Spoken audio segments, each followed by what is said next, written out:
रजा साहब, आपकी नज़र में वैसे आपका ग्रीन कुर्ता बहुत खूबसूरत लग रहा है, यकीनन आप ये कल भी पहनेंगे, यौम तशक्कुर का दिन है, मैं पूछूंगा आपसे कि आप किस तरह सेलिब्रेशन करेंगे कल। लेकिन ये जो न्यूक्लियर का ड्रामा है, आज हमारे फॉरेन ऑफिस के स्पोक्स पर्सन भी कहते हैं कि हमें न्यूक्लियर डेटरेंस की ज़रूरत नहीं है ब्लैकमेल करने के लिए, क्योंकि मोदी ने कहा था कि हमें न्यूक्लियर से ब्लैकमेल ना करना, और फिर IAEA है और फिर उनका झूठा प्रोपेगेंडा न्यूक्लियर लीक का। योर व्यूज ऑन इट रजा साहब? मैं समझता हूँ कि जिस वक्त ये न्यूक्लियर की हमने अहलियत हासिल की थी, उसका मकसद ही डिटरेंस का था, लेकिन उससे पहले हमने जो है इस बात को आई थिंक कुछ इंटरनेट का प्रॉब्लम आ रहा है। रजा साहब की आवाज़ फ्रीज हो गई है। He is back. I think I can hear him. जी रजा साहब, please continue. I think you're back. मैं बस ये कहता कि सबसे पहले हमें देखना चाहिए कि किसके पास क्या ताकत है, किसको किसकी हिमायत हासिल है। हमें किसी मुल्क की हिमायत की जरूरत नहीं है भाई, अल्लाह ताला की हिमायत ही चाहिए, उसी को मांगे, उसी का शुक्र अदा करें, उसकी मदद आती है तो फतह हासिल होती है। और वो फरमाता है कि फसब्बिह बिहम्दि रब्बिका वस्तगफिरहू इन्नहू काना तव्वाबा। जब तुम्हारी फतह हासिल हो जाए तो परवरदिगार की तारीफ करो, उसकी तस्बीह करो, सुभान अल्लाह, उसी से मग़फ़िरत मांगो, और बेशक वो बड़ा माफ करने वाला है। तो हमें उसी तरफ अगर हम देखते रहेंगे और वहीं अपना रजा साहब का इंटरनेट आज जो है ना साथ नहीं दे रहा हमारा। छोड़े उठनी ताकत, बिल्कुल ठीक रजा साहब। और फिर उसी ईमान के देखिए ना, ईमान का जज्बा नहीं होता भाई, तला भाई, बिल्कुल ऐसा ही है। तो कहाँ इतनी बड़ी ताकत, इतने तैयारे, रफाल और पता नहीं क्या ढिमका, और कहाँ पाकिस्तान जिसकी मईशत भी जो है वो अभी बड़े सहारे हैं, उसको बड़ी हमारी मजबूरियां हैं, क्या मुकाबला है। लेकिन क्या बिल्कुल ठीक रजा साहब, आपकी आवाज़ बार बार फ्रीज हो रही है। लेट मी गो टू गजाला सैफी साहिबा। गजाला साहिबा, आपकी नज़र में ये न्यूक्लियर का ड्रामा भारत इतना क्यों कर रहा है, और मोदी को न्यूक्लियर की थ्रेट से डर इतना क्यों लग रहा है? गजाला सैफी साहिबा। बहुत शुक्रिया जी। असल बात यह है कि मोदी जो है, नाम ही ऐसा है कि he tried to be moody with his country but he lost all the moods। Pakistan के ऊपर जो इन्होंने मैली नज़र डाली है, और हिंदुत्व सोच का मैं हमेशा नाम लूँगी, क्योंकि हिंदुत्व सोच पे ही हिंदुस्तान कायम है। और वहाँ पे चाहे थोड़े से लोग ऐसे सोचने वाले हों जो हिंदुत्व सोच के खिलाफ हों, मगर वहाँ पर मुसलमानों की बहुत तज़लील और उनकी इज़्ज़त और नामूस के ऊपर धब्बे लगाने की कोशिश करते चले जा रहे हैं। कश्मीर का स्टेटस ख़राब करने के बाद, उसका डिज़ोल्व करने के बाद इन्होंने कोशिश की कि कश्मीर के अंदर हिंदुओं को आबाद किया जाए, और वहाँ पर जिस किस्म के स्लोगन्स इन्होंने लगाए और वहाँ की जो तहरीम और तकरीम के ऊपर जो दब्बे लगाने की कोशिश की गई, वहाँ की ख़वातीन का जिस तरह से नाम लिया गया, वो एक टैलेंटेड मोस्ट इंटेलिजेंट लोग हैं कश्मीर वाले, और उन पे एक मुसलसल कोशिश कर रहे हैं। यूनाइटेड नेशंस की जितनी भी खिलाफ वर्जी इन्होंने कोशिश की है करने की, उसमें ये किसी हद तक कामयाबी हो रहे थे। मगर जो इनकी ये जो अप्रोच थी कि इन्होंने सोचा कि अब ये बिल्कुल पाकिस्तान, पता नहीं किसके कहने पे आके इन्होंने ऐसा सोचा कि पाकिस्तान इतना कमज़ोर है कि उसके ऊपर जब ये हल्का सा भी धमाका करेंगे या हमला करेंगे तो पाकिस्तान शायद डर के बैठ जाए।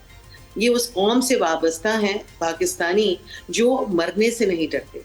ये हम मरने से नहीं डरते, और ये मरने से डरते हैं, ये तो धमाके से डरते हैं, ये तो अल्लाह अकबर के नारे से डरते हैं।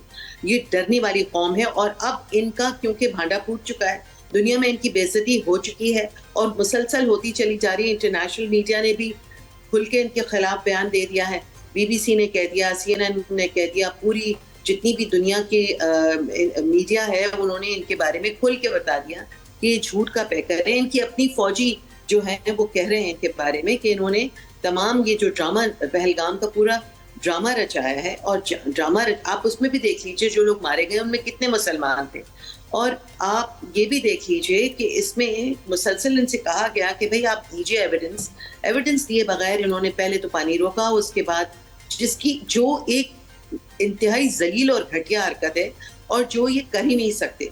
यूनाइटेड नेशंस भी इनको क्वेश्चन करेगी, मतलब दुनिया जहान एक पानी, एक जहाँ पे एक ट्रीटी साइन हुई भी है जिसके अंदर कहीं से दोनों मुल्कों में से कोई उस ट्रीटी को तोड़ नहीं सकता, उस ट्रीटी को इन्होंने तोड़ने की कोशिश की। फिर उसके बाद इन्होंने मासूमों पे हमला किया। हमला करने के बाद जब इन्हें जवाब दांत टूटे इनके, तमाम जबड़ा तोड़ के इनके हाथ में दिया गया, तो इनको समझ में नहीं आया. अब इधर उधर ये चूहों की तरह घूम रहे हैं और उल्टी सीधी बातें कर रहे हैं, कभी कुछ कह रहे हैं, चहमगोइयां कर रहे हैं. इनके पास ये जो सिलिकॉन वैली में बैठे हुए थे सारे हिंदू और इंडियंस, ये बड़े मशहूर थे कि जी बड़े इनके पास तो टेक्निकलिटी है, they are technos and they know everything about the modern technology. Modern technology को पाकिस्तानी एयरफोर्स ने जिल्च कर दिया, इनको उड़ा के फेंक दिया हमारे जवानों ने. इनको समझ में भी नहीं आई कि किस हद तक हमारी फौज जो है वो well versed, well educated and there है, मौजूद है और अपनी जो हिफाजत करना चाहती है. पाकिस्तानी फौज, खास तौर पे पाकिस्तानी आर्मी, एयरफोर्स, नेवी को भी मौका मिलता तो आप उससे ज्यादा वैलियंट सोल्जर्स वहां पे देखते. पाकिस्तान जो है उसको एक झूठा, एक टेररिस्ट मुल्क बना के दिखा रहे थे दुनिया की नजरों में. हमारे नौजवानों की जो मोरल था उसको डाउन करने की कोशिश कर रहे थे, मगर अल्हम्दुलिल्लाह यहीं से उठे हैं वो शाहीन जिन्होंने पाकिस्तान की हिम्मत और पाकिस्तानी जवानों की जवां मर्दी के किस्से ऐसे मशहूर किए हैं कि मेरे ख्याल में 100 साल तक या 200 साल तक ये किस्से कभी भी मालूम नहीं होंगे. और इंडिया को पता चल गया है कि कोने कोने और हर गली में पाकिस्तान की बहादुरी, शुजाअत के चर्चे हैं. और हिंदुस्तान जो है वो चाहे कितनी भी कोशिश कर ले अपनी झूठी फिल्में बनाकर पाकिस्तान के सच्चे हीरोज को कभी भी वो नीचा नहीं दिखा सकता, बिकॉज वो ऊपर हैं अल्हम्दुलिल्लाह.